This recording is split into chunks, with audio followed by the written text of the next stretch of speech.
Come on. For real, Raz?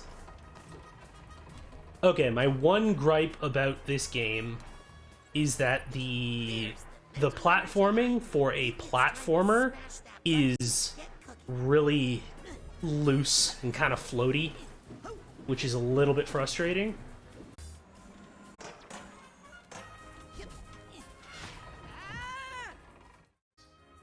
For a game where you spend so much time jumping from thing to thing to thing, how floaty, like, the ability for it to detect when you actually grab onto something or land on something is really inaccurate. It's not super great.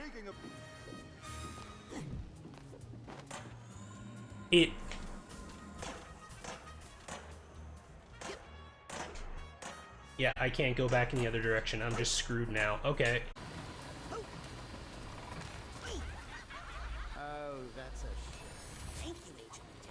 Wow. Okay. Sure. I think that the fact that, like, I know I'm not gonna fail and I'm still a little bit irritated is maybe not a super great thing in the game's favor. Okay, so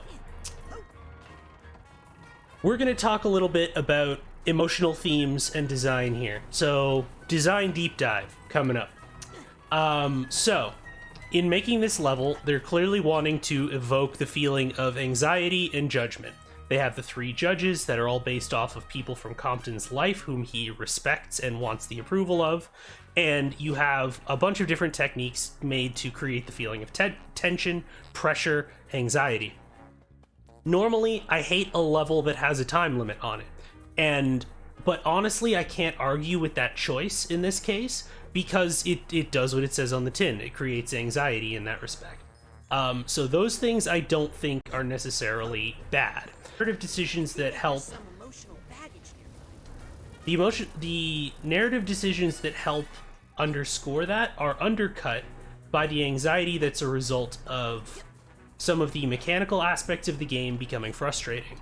Like, for instance, the collision detection.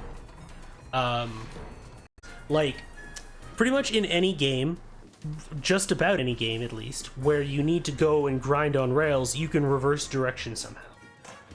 There is no way to do that in this game. I can slow down, but I can't change direction.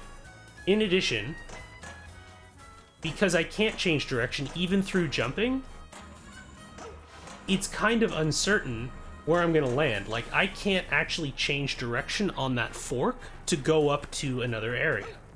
So rather than anxiety from the complication and trying to navigate this very complex landscape, that anxiety converts over to frustration.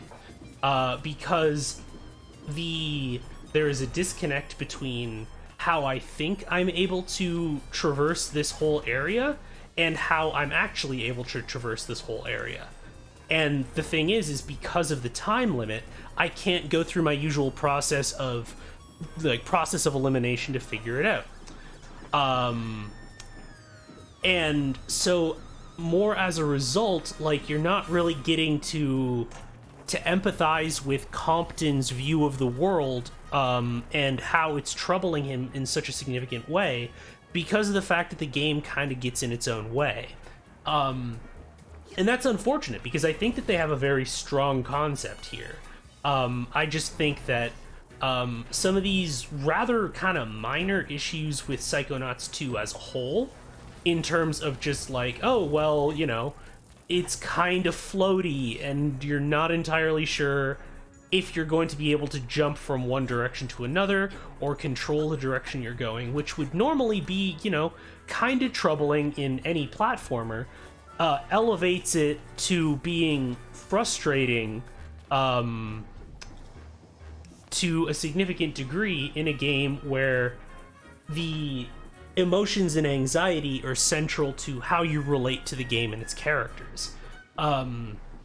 Which is, like I say, which is kind of unfortunate because of the fact that, like, a lot of this is very strong, and a lot of these things you can see what it is that they're trying to get at, but they, unfortunately, it needs a bit of refinement such that the original concept is not undercut by